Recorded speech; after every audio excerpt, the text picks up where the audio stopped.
Olá, que a graça e a paz de Deus seja sobre a vida de todos. Bom dia a todos. Meu nome é Júnior e sou obreiro e servo do Senhor.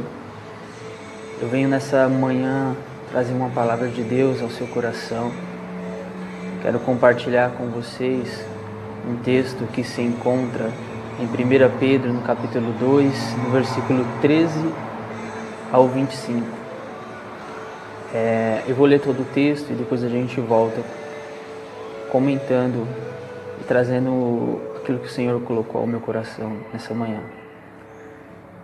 A palavra de Deus diz assim, versículo 13: Por causa do Senhor, sujeite-se a toda a autoridade constituída entre os homens, seja o rei como autoridade suprema, seja os governantes como por ele enviados, para punir os que praticam o mal e honrar os que praticam o bem.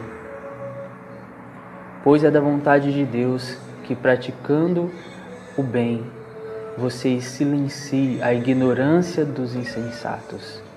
Vivam como pessoas livres, mas não usem a liberdade como desculpa para fazer o mal. Vivam como servos ou escravos de Deus.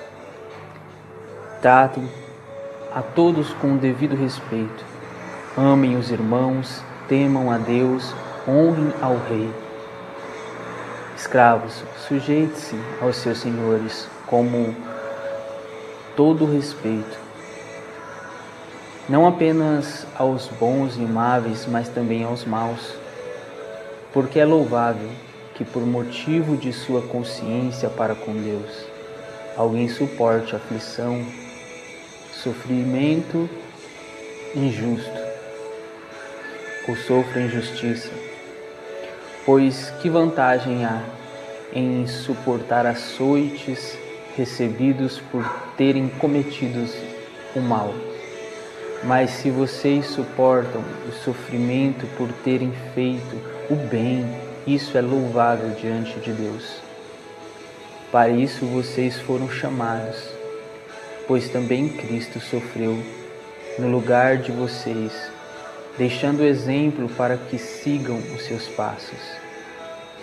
Ele não cometeu pecado algum, e nem engano foi encontrado em sua boca. Quando insultado, não revidava. Quando sofria, não fazia ameaças, mas entregava-se àquele que julga com justiça. Ele mesmo levou em seu corpo os nossos pecados sobre o madeiro, a fim de que morrêssemos para o pecado e vivêssemos para a justiça.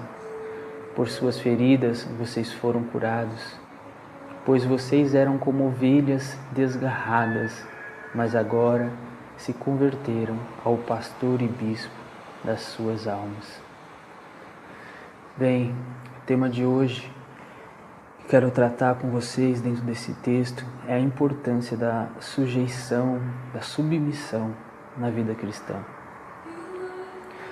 Nós lemos na palavra de Deus que por causa do Senhor devemos obedecer, se sujeitar às autoridades por Ele constituída, entendendo qual o propósito e deveres estabelecidos por Deus a cada uma delas.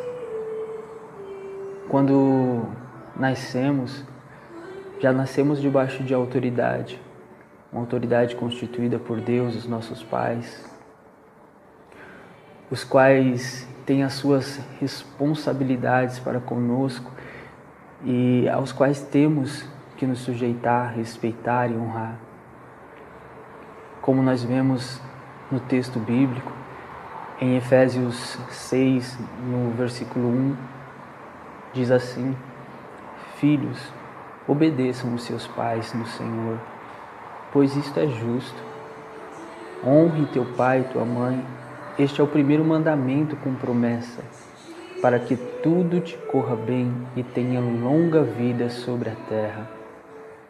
Pais, não irritem os seus filhos, antes criem-nos segundo a instrução e o conselho do Senhor.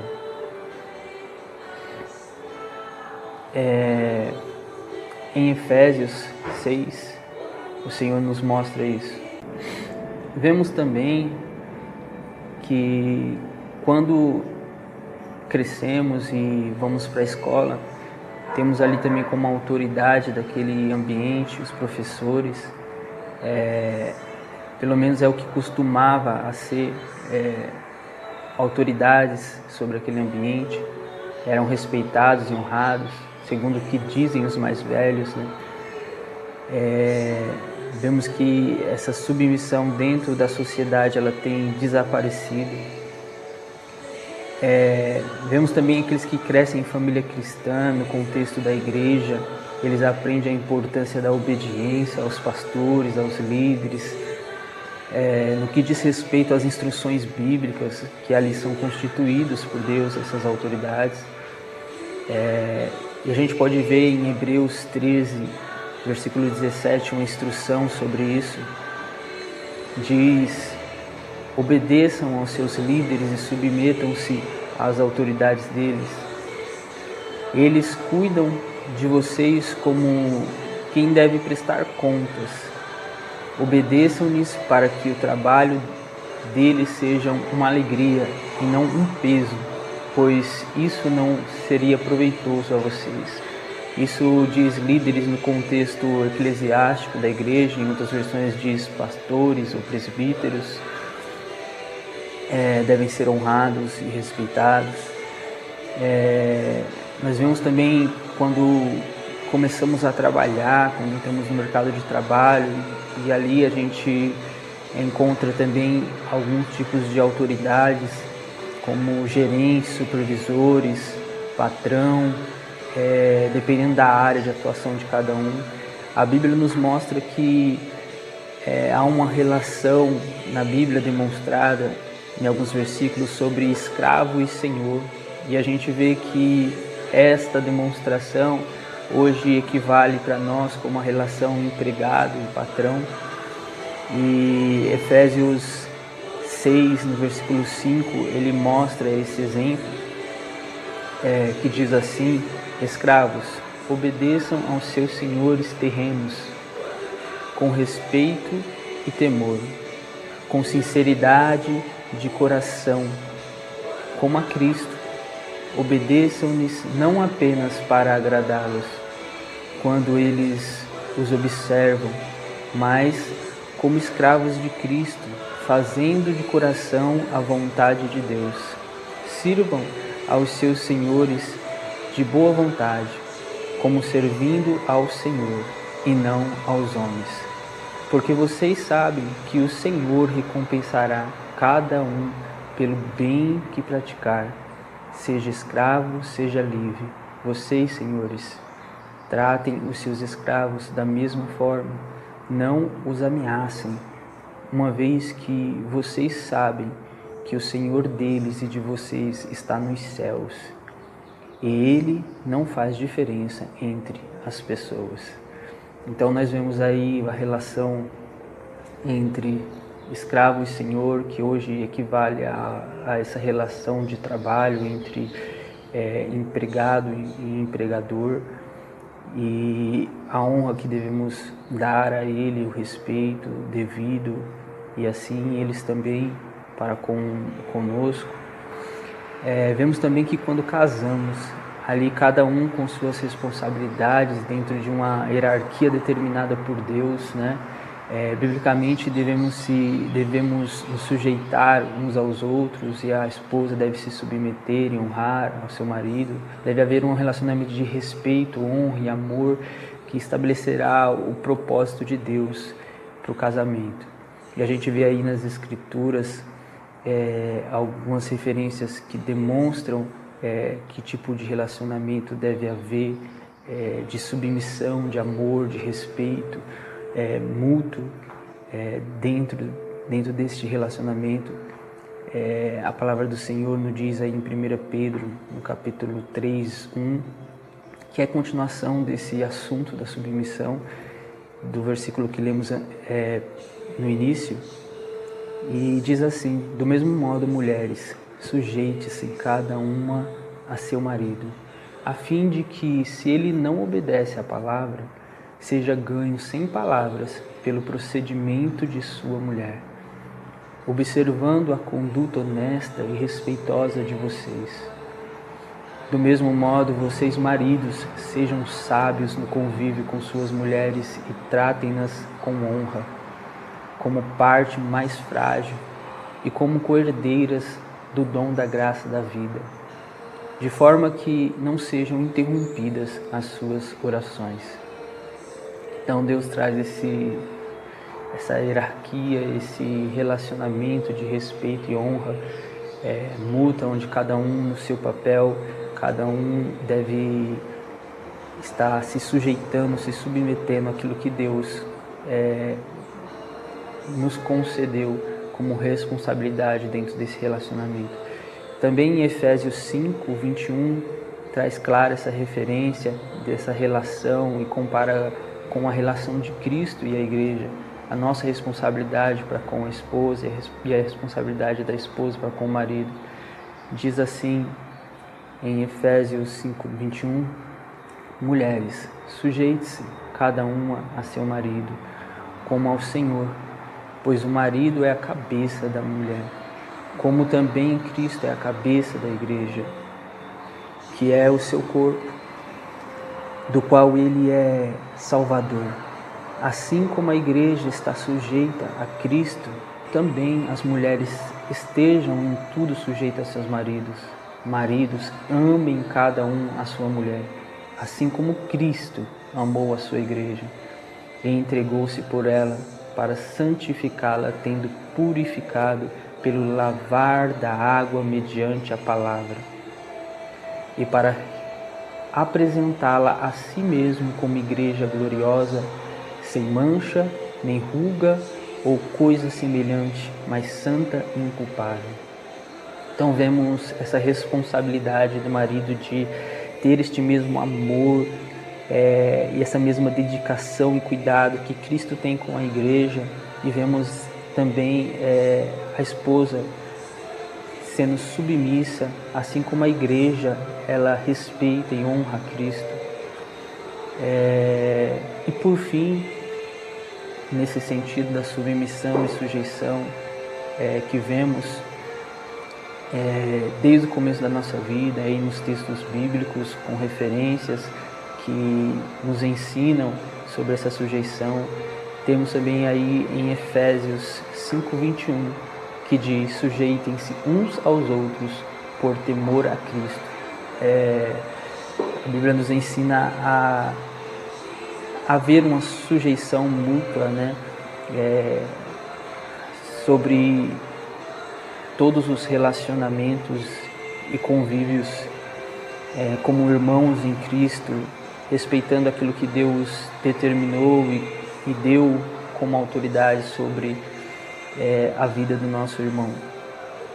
E dentre outras coisas, outras autoridades também que vemos no mundo, temos na Bíblia a orientação sobre respeitar os governantes, temos também que respeitar outras autoridades como juízes, policiais, seja qual for a autoridade, que nós tenhamos que nos submeter, né? O que deve ficar claro é que há uma responsabilidade dada por Deus que será cobrada de ambos os lados, tanto daquele que está se sujeitando como daquele a qual nós devemos estar sujeito, a qual recebeu a autoridade para poder exercer responsabilidade sobre vidas, sobre pessoas, para poder exercer uma posição dada por Deus. Então, voltando aí para o texto de 1 Pedro, no capítulo 2, versículo 13, o primeiro versículo que lemos, diz assim: por causa do Senhor, sujeite-se a toda autoridade constituída entre os homens, seja o rei como autoridade suprema, seja governantes como por eles enviado. nós vemos que o primeiro e grande motivo para se sujeitarmos às autoridades é demonstrado no próprio texto que lemos, no próprio versículo 13. É por causa do Senhor, o nosso Deus e Pai, a quem conhecemos, honramos e amamos, pela nossa confiança e sujeição a Ele. Devemos nos sujeitar às autoridades por Ele constituídas. A palavra diz que Deus resiste ao orgulhoso, mas Ele dá graça aos humildes. O orgulho foi o erro que levou Satanás à queda, a soberba, a altivez, a insubmissão, a insujeição. E a palavra do Senhor nos mostra que Ele é contra esse tipo de comportamento. Nós vemos em 1 Pedro, no capítulo 5, no versículo 5, diz: da mesma forma, jovens, sujeitem-se aos mais velhos. Sejam todos humildes uns para com os outros, porque Deus se opõe aos orgulhosos, mas concede graça aos humildes. Em Tiago 4:6 também, nós podemos ver, a Bíblia diz: mas Ele nos concede graça maior. Por isso diz as Escrituras: Deus se opõe aos orgulhosos, mas concede graça aos humildes. Portanto, submetam-se a Deus. Resistam ao diabo e ele fugirá de vós. Então, por conta da nossa submissão e sujeição a Deus, devemos nos sujeitar em obediência à sua palavra, a toda a autoridade constituída.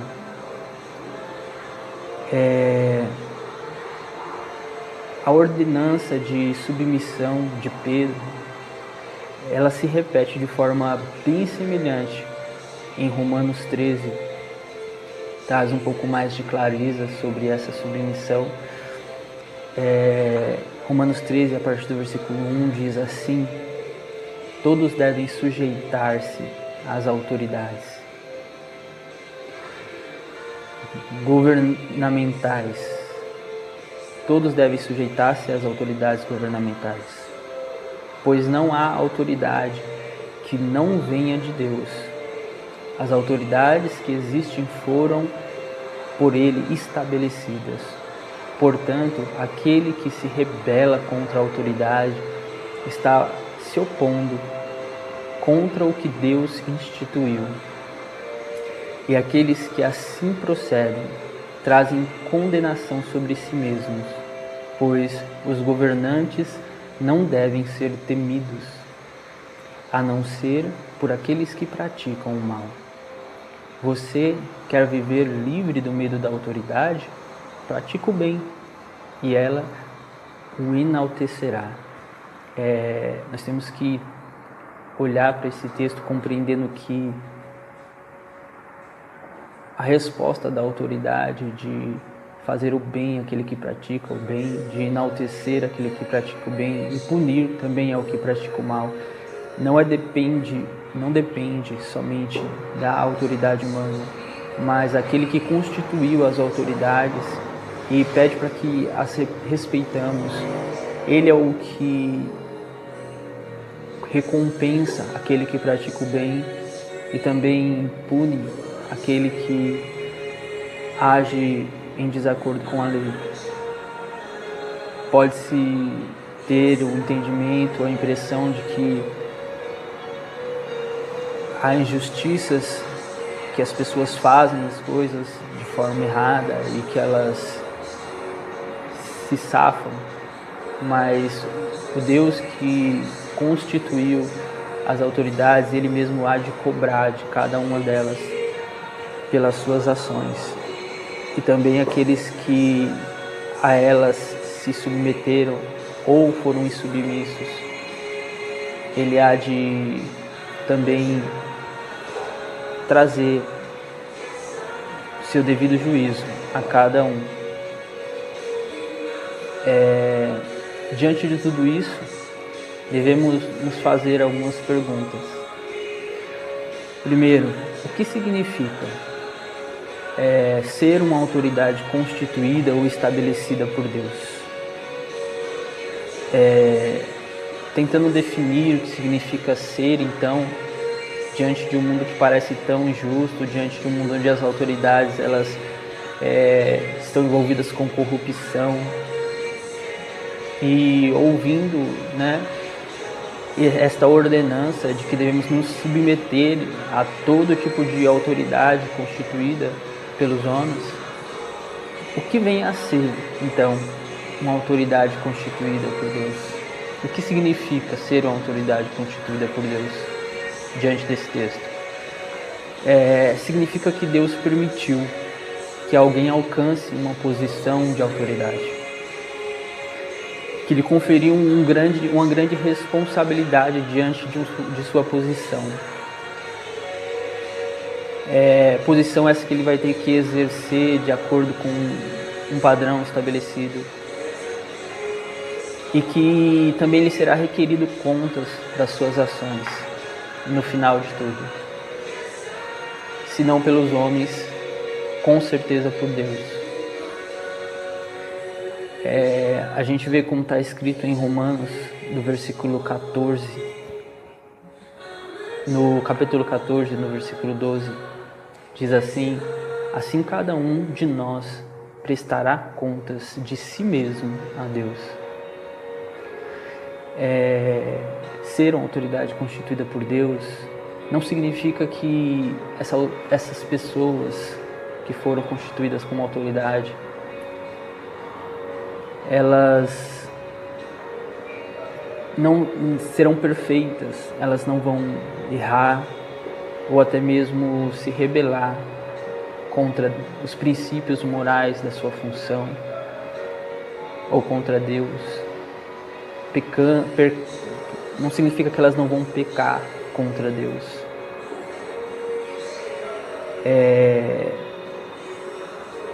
Se sendo insubmissas elas mesmas à autoridade suprema que deu a elas essa autoridade.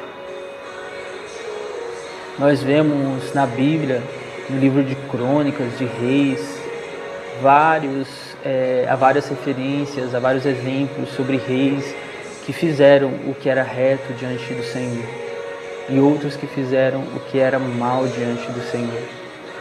A única certeza que temos é que Deus nunca perde o controle da situação e Ele mesmo retribuirá a cada um segundo as obras que praticarem. Nós vemos o exemplo de Saul, que foi desobediente à ordem de Deus e foi destituído da sua posição, foi substituído por Davi. Nós vemos que mesmo o próprio Davi sendo perseguido por Saul e Deus já tendo rejeitado Saul como rei, Davi ainda se submetia a Saul, respeitando, honrando como rei, aguardando o seu momento de ser colocado no trono. Nós vemos Nabucodonosor, que se exaltou pelo seu reino, por aquilo que ele conquistou e quis se colocar numa posição elevada, como querendo tomar a glória do próprio Deus para si. E Deus ele permitiu que Nabucodonosor ficasse louco por um tempo e assim reconhecesse que nada, nenhuma autoridade poderia ser dado a ele, nada poderia ser conquistado se o próprio Deus dos céus, o único Deus verdadeiro, não tivesse permitido isso. Nós vemos também em Provérbios,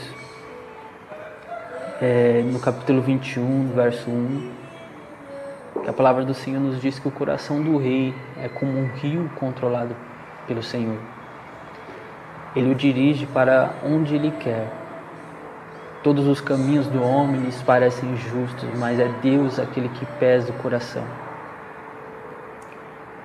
Então é o próprio Deus quem julga as intenções e os pensamentos daqueles a qual ele deu autoridade.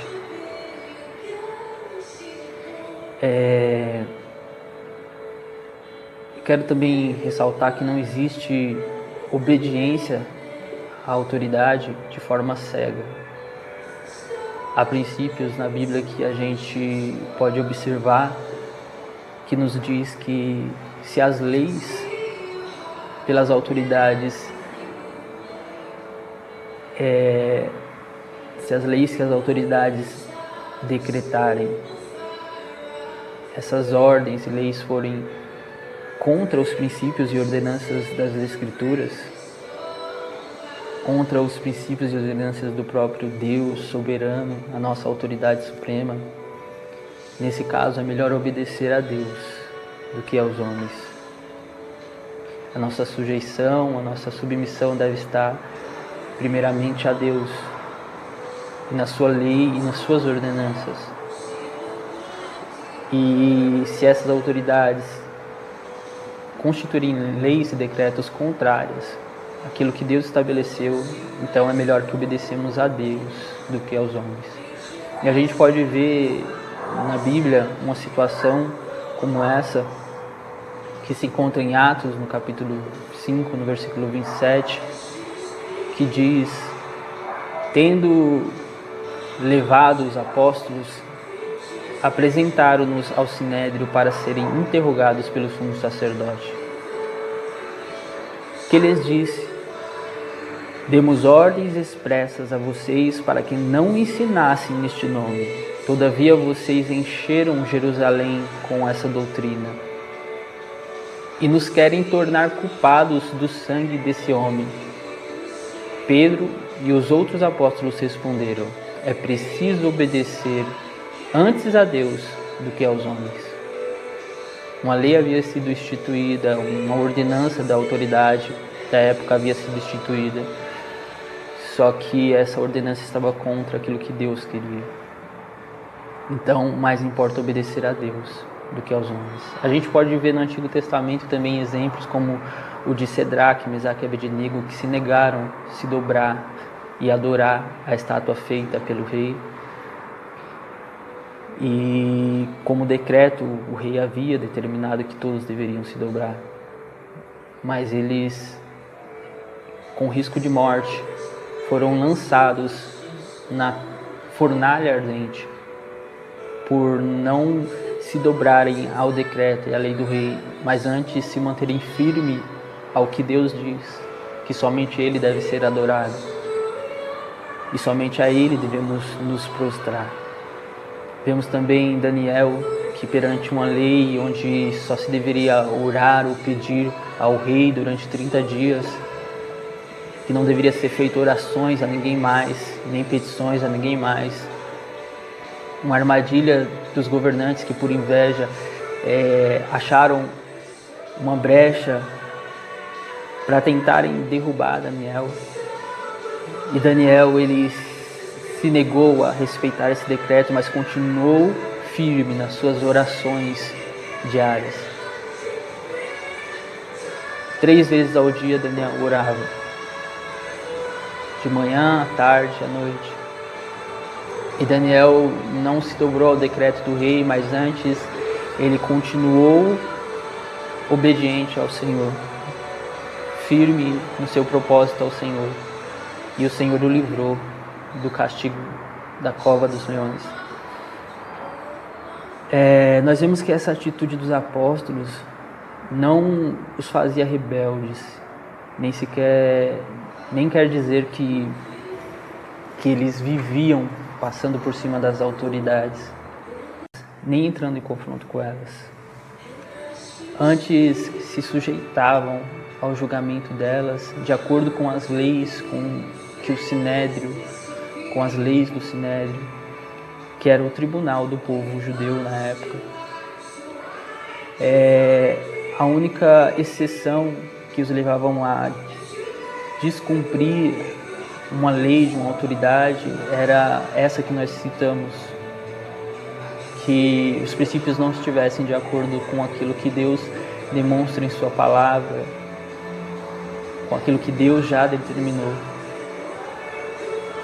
A gente pode ver também no exemplo de Paulo que, mesmo sendo agredido no seu julgamento diante do Sinédrio, ele se manteve respeitoso à autoridade. Em Atos 23:1, a gente vê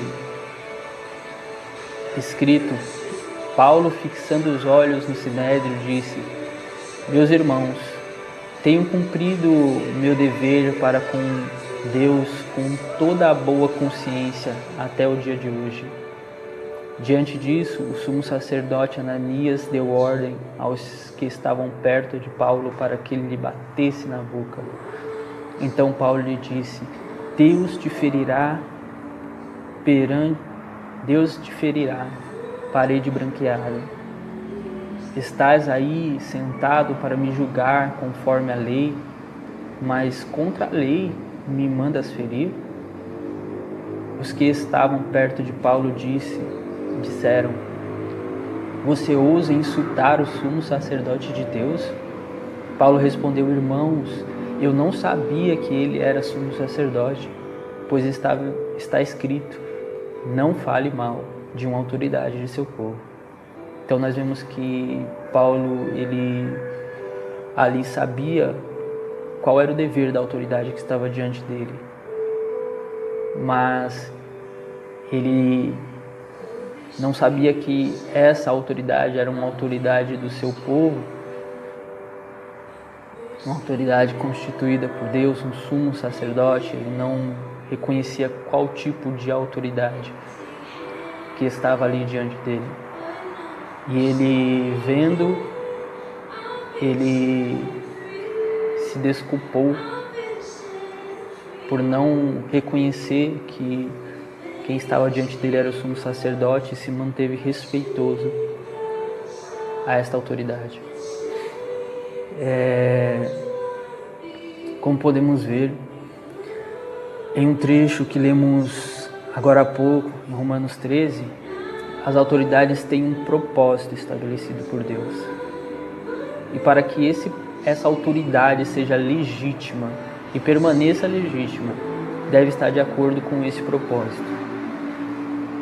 As que não andam de acordo com esse propósito, que não andam dessa forma como a palavra de Deus nos descreve, ela também está se rebelando contra o Senhor, contra Deus. Então nós temos uma segunda pergunta. Então qual vem a ser o propósito ou a função principal das autoridades constituídas por Deus? Então, voltando ao texto principal de 1 Pedro, no capítulo 2, nós vamos ler então o versículo 14 ao 16, que é onde podemos ver esse propósito estabelecido das autoridades por Deus de forma resumida, que diz assim, a partir do versículo 14: foram constituídas para punir os que praticam o mal e honrar os que praticam o bem. Pois é da vontade de Deus que, praticando o bem, vocês silenciem a ignorância dos insensatos. Vivam como pessoas livres, mas não usem a liberdade como desculpa para fazer o mal. Vivam como servos ou escravos de Deus. Então aí nós vemos o propósito principal da autoridade constituída por Deus: punir os que praticam o mal, que estão contra a lei estabelecida, e honrar os que praticam o bem, os que andam de acordo com a lei. E ele fala a forma como devemos então viver, sendo nós livres, libertos do pecado, sendo nós agora servos de Deus. Nós devemos viver de tal forma, não vivendo em rebelião, em desonra, em insubmissão, mas sendo escravo de Deus. E como escravos e servos de Deus, submetendo a Deus, por Ele, por amor a Ele, devemos nos submeter às autoridades, confiando que Ele é aquele que se responsabiliza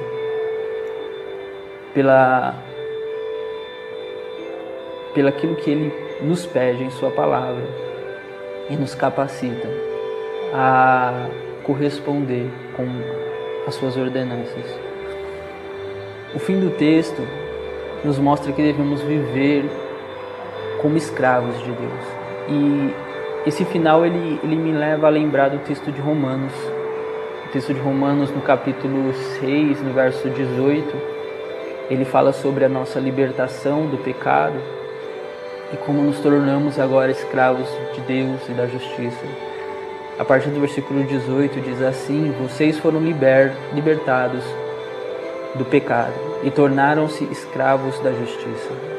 Quando vocês eram escravos do pecado, estavam livres da justiça. Que fruto colheram, então, das coisas das quais agora vocês se envergonham?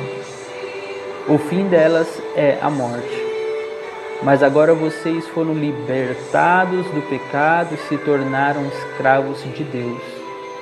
O fruto que colhem levam à santidade e o seu fim é a vida eterna. Então, por sermos escravos de Deus, agora colhemos o fruto de uma vida dedicada a Ele, de uma separação que nos levará à vida eterna. Ou ao contrário da insubmissão, da vida norteada pelo pecado, sendo guiado pelos seus próprios desejos, que nos conduzia à vergonha, e o fim de tudo seria a morte. Mas diante de tudo isso nós sabemos que nem sempre as autoridades desse mundo elas irão cumprir o seu papel, ou que serão responsáveis de verdade em seus deveres, serão responsáveis com a posição, a autoridade que lhe foi dada. Sabemos que muitas injustiças podem acontecer, mas o erro deles não deve justificar o nosso. Nem a conduta deles deve mudar a nossa conduta cristã. Nós estamos neste mundo, mas nós não somos desse mundo. É o que Pedro diz na sua carta. Ele diz que nós somos peregrinos, que nós somos forasteiros nesse mundo, que nós fazemos parte de uma pátria celestial, de um reino, onde quem nos governa é o próprio Deus, do reino de Deus. Ele é o nosso Senhor e o nosso Rei. E que reinará também sobre essa terra. Primeiramente, Ele deve se tornar Senhor e Rei das nossas vidas, deve estar entronizado em nosso coração, mas a palavra do Senhor, ela nos promete que Ele estabelecerá o seu governo também sobre este mundo no futuro. A Bíblia nos mostra isso, e ela nos descreve esse tempo como um chamado milênio, descrito em Apocalipse, descrito em Isaías, nas profecias. Através da pessoa de Jesus Cristo, Ele irá estabelecer o seu reino. E eu acho importante a gente ver alguns textos que demonstram como isso há de acontecer. Primeiramente, em Filipenses, no capítulo 3, no verso 20, nos diz: a nossa cidadania, porém, está nos céus, de onde esperamos ansiosamente o Salvador, o Senhor Jesus Cristo, pelo poder que capacita a colocar todas as coisas debaixo do seu domínio. Ele transformará o nosso corpo humilhados, tornando-nos semelhantes ao seu corpo glorioso. Então fala que a nossa cidadania está nos céus, de onde esperamos ansiosamente o nosso Salvador. Vemos em Isaías, no capítulo 9, no versículo 6, que diz: porque um menino nos nasceu e um filho nos foi dado, e o governo está sobre os seus ombros. E ele será chamado Maravilhoso, Conselheiro, Deus Poderoso, Pai Eterno, Príncipe da Paz. Ele estenderá o seu domínio e haverá paz sem fim sobre o trono de Davi, e sobre o seu reino estabelecerá e manterá com juízo e retidão, com justiça e retidão, desde agora e para sempre. O zelo do Senhor dos Exércitos fará isso. Vemos também uma promessa em Salmos 2, no verso 6, que diz: eu mesmo estabelecerei o meu rei em Sião, no meu santo monte, proclamarei o decreto do Senhor. Ele me disse: tu és meu filho e hoje te gerei. Pede-me e te darei as nações como herança e os confins da terra como propriedade. Tu as quebrarás com vara de ferro e as despedaçarás com um vaso de barro. Por isso, ó reis, sejam prudentes, aceitem a advertência e as autoridades da terra. Aceitem a advertência, autoridades da terra. Adorem o Senhor com temor, exultem com tremor. Beijem o Filho, para que ele não se ire e vocês não sejam destruídos de repente. Pois, num instante, acende-se a ira. Como são felizes todos os que nele se refugiam. Nós vemos na visão de João em Apocalipse quando isso irá se cumprir, e na vinda do Senhor, João vendo em sua visão o Senhor vindo, descreve o cumprimento dessa profecia de Salmos, onde diz: de sua boca sai uma espada afiada, com a qual ferirá as nações. Ele as governará com cetro de ferro, ele pisará o lagar do vinho do furor da ira de Deus poderoso. Ele, em seu manto e em sua coxa está escrito este nome: Rei dos Reis e Senhor dos Senhores. Então a palavra do Senhor diz que depois que o Senhor trazer juízo sobre as nações, sobre o mundo, sobre todos aqueles que não se sujeitaram ao Senhor, não aceitaram o presente de Deus, o sacrifício de Jesus Cristo para serem salvos, esses passarão pelos juízos que Deus trará sobre a terra, mas o Senhor virá e então destruirá todo o mal e restabelecerá a paz na terra e reinará sobre a terra. Em Apocalipse 20 também, no capítulo seguinte, do 19, nós vemos no versículo 4, dizendo assim: vi tronos em que se assentaram aqueles a quem havia sido dada autoridade para julgar. Vi as almas dos que foram decapitados por causa do testemunho de Jesus e da palavra de Deus. Eles não tinham adorado a besta, nem a sua imagem, e não tinham recebido a sua marca na testa nem nas mãos. Eles ressuscitarão e reinarão com Cristo durante 1000 anos. Então é o reinado de 1000 anos, o milênio de Cristo. Depois dos juízos de Deus, muitos serão perseguidos por amor a Cristo, por amor à palavra, e morrerão. Mas esses têm a promessa de que irão também ressuscitar na vinda de Cristo e irão participar desse reino de Cristo na terra. Em Isaías, no capítulo 2, no versículo 1, também nos diz que Cristo reinará a partir do Monte Sião, a partir de Jerusalém. E a palavra nos diz assim: foi isto que Isaías, filho de Amós, viu a respeito de Judá e de Jerusalém. Nos últimos dias, um monte do templo do Senhor será estabelecido como principal. Será elevado acima das colinas e todas as nações correrão para ele.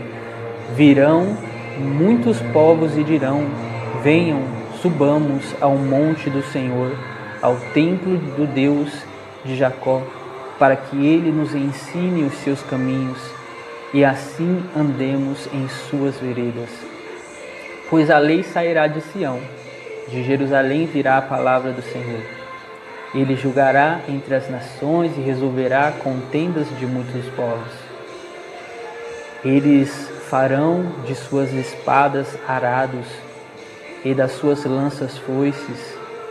Uma nação não mais pegará arma para atacar outra nação. Elas jamais tornarão a preparar-se para a guerra. Acho importante conhecer a esperança de um perfeito governo de Cristo, né? Profetizado pelas Escrituras, apresentado nas profecias bíblicas. E Cristo nos ensinou também, né, a buscar e orar por este reino, nesse tempo presente. Um reino primeiramente em nossas vidas, para que então a partir de termos o governo de Deus verdadeiramente sobre as nossas vidas, podemos, como sal da terra, como luz do mundo, ser exemplo desse reino de justiça e de paz que há de vir, que há de ser estabelecido pelo próprio Cristo. Em Mateus, no capítulo 6, no versículo 9, ele nos diz: vocês orem assim: Pai nosso que estás no céu, santificado seja o teu nome. Venha o teu reino. Seja feita a tua vontade, assim na terra como no céu. Então é da vontade de Deus que venhamos clamar pela vinda desse reino, para que a vontade dele seja estabelecida aqui na terra como ela é no céu, que seu governo seja estabelecido aqui na terra como é no céu. Vemos também em Mateus, no capítulo 6, no versículo 33, que diz: busquem, pois, em primeiro lugar o reino de Deus e a sua justiça, e todas estas coisas serão acrescentadas a vocês, porque não se preocupem com o amanhã, pois o amanhã trará as suas próprias preocupações, basta cada dia o seu mal ou a sua dificuldade.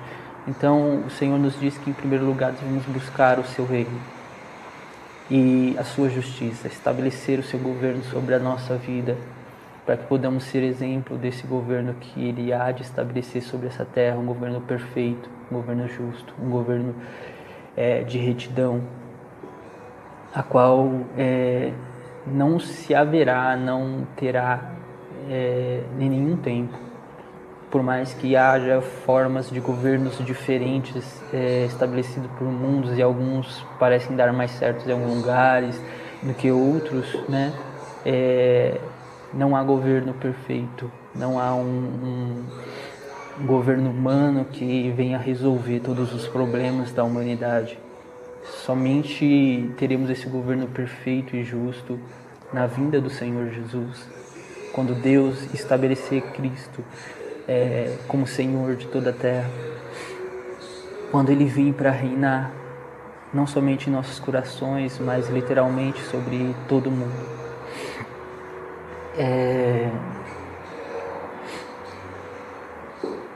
Então a gente vê, né, que a nossa conduta em relação às autoridades desse mundo, ela está na palavra de Deus. E não é compreensível a forma das pessoas desse mundo ver a vida ou viver, porque na verdade diz respeito a uma cultura do céu, né? Que é transmitida pelo Espírito Santo, que é transmitida pela palavra, pelo entendimento, pela compreensão que o Espírito Santo nos dá da sua palavra. Então, a terceira pergunta que devemos nos fazer é: qual é a conduta que devemos ter diante dessas autoridades? É a conduta de quem é governado por Deus, né? Em Marcos, no capítulo 10, no versículo 42, nos diz: Jesus o chamou e disse-lhes: vocês sabem que aqueles que são considerados governantes das nações as dominam, e as pessoas importantes exercem poder sobre elas. Não será assim entre vocês. Ao contrário, quem quiser tornar-se importante entre vocês deverá ser servo, e quem quiser ser o primeiro deverá ser escravo de todos, pois nem mesmo o Filho do Homem veio para ser servido, mas para servir e dar a vida em resgate de muitos.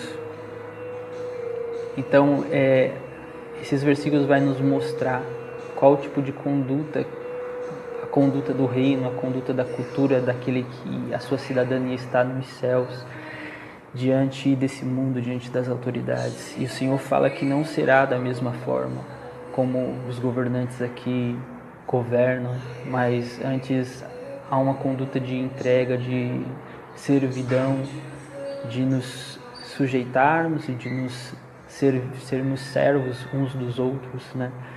Como Cristo foi, a exemplo de Cristo. Então a gente vê também em Tito, no capítulo 3, no verso 1, lembre a todos que se sujeitem aos governantes e às autoridades, sejam obedientes e estejam sempre prontos a fazer tudo que é bom. Não caluniem ninguém, sejam pacíficos, amáveis e mostrem sempre verdadeira mansidão para com todos os homens. Vemos também em Filipenses, no capítulo 2, a partir do versículo 3, que diz: nada façam por ambição egoísta ou por vaidade, mas humildemente considere os outros superiores a vocês mesmos. Cada um cuide não somente dos seus interesses, mas também dos interesses dos outros. Seja a atitude de vocês a mesma de Cristo Jesus, que, embora sendo Deus, não considerou que o ser igual a Deus era algo que devia apegar-se, mas esvaziou-se a si mesmo, vindo a ser servo, tornando-se semelhante aos homens e sendo encontrado em forma humana, humilhou-se a si mesmo e foi obediente até a morte de cruz. Por isso Deus o exaltou à mais alta posição e lhe deu o nome que está acima de todos os nomes, para que ao nome de Jesus se dobre todo o joelho nos céus e na terra e debaixo da terra, e toda língua confesse que Jesus Cristo é o Senhor, para a glória de Deus. Então aí vários exemplos do que Cristo fez. Ele se esvaziou a si mesmo e se tornou servo. Ele humilhou-se e foi obediente a Deus até a morte. Ele se entregou ao propósito de Deus. E ao seu exemplo nós devemos usar como base da nossa conduta nesta terra, em relação a todos os relacionamentos e também a nossa submissão às autoridades. Em Mateus 7:12 diz: assim em tudo façam aos outros o que vocês querem que eles façam a vocês, pois está escrito na lei e nos profetas. Pois esta é a lei e os profetas. Em Tiago 1:19 nos diz que meus amados irmãos, tenha isto em mente. Seja todos prontos para ouvir, tardios para falar e tardios para se irar, pois a ira do homem não produz a justiça de Deus. Em Romanos 12:17 também nos diz: não retribuam a ninguém mal por mal, procurem fazer o que é correto aos olhos de todos. Façam todo o possível para viver em paz com todos. Amados, nunca procurem vingar-se, mas deixe com Deus a ira, pois está escrito: minha é a vingança, eu retribuirei, diz o Senhor. Ao contrário,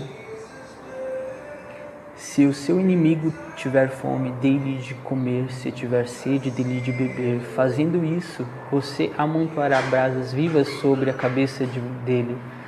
Não se deixe vencer pelo mal, mas vença o mal com o bem.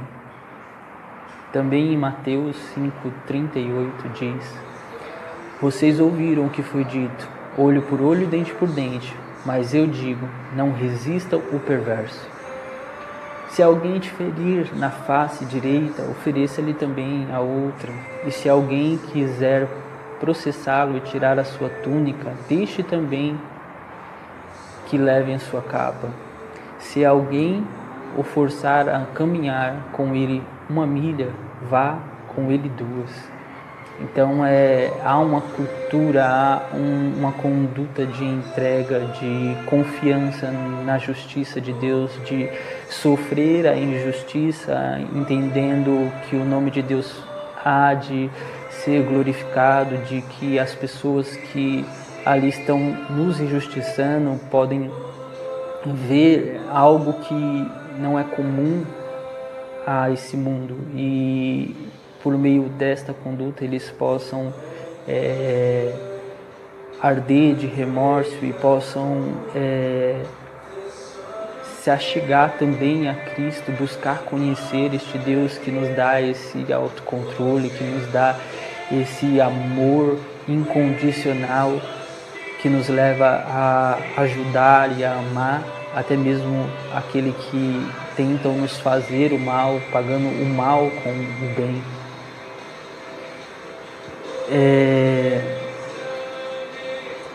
E também em Mateus 5:44 nos diz, mas eu digo, amem os seus inimigos, orem por aqueles que os perseguem, para que vocês venham a ser filho do Pai que está nos céus. Porque Ele faz raiar o sol sobre os bons e os maus, sobre os justos e os injustos.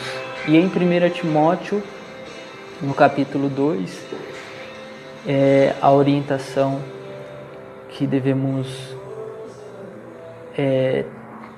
sempre exercitar para com as autoridades, para com todos os homens. Antes, em tudo, recomendo que façam súplicas e orações, intercessões e ações de graça por todos os homens, pelos reis e por todos os que exercem autoridade, para que tenhamos uma vida tranquila e pacífica, com toda a piedade e dignidade. Isso é bom e agradável perante Deus, nosso Salvador, que deseja que todos os homens sejam salvos e cheguem ao conhecimento da verdade. 1 Timóteo 2:1. Então, voltando ao texto principal de 1 Pedro, no capítulo 2,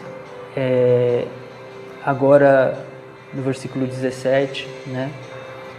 Eu quero terminar com a leitura desse texto até o versículo 25, que vai nos falar sobre um pouco mais, né? Vai nos falar um pouco mais sobre a submissão, não somente aos bons, mas também aos que nos tratam injustamente, entendendo que Deus é louvado quando passamos pelas dificuldades e injustiças, né?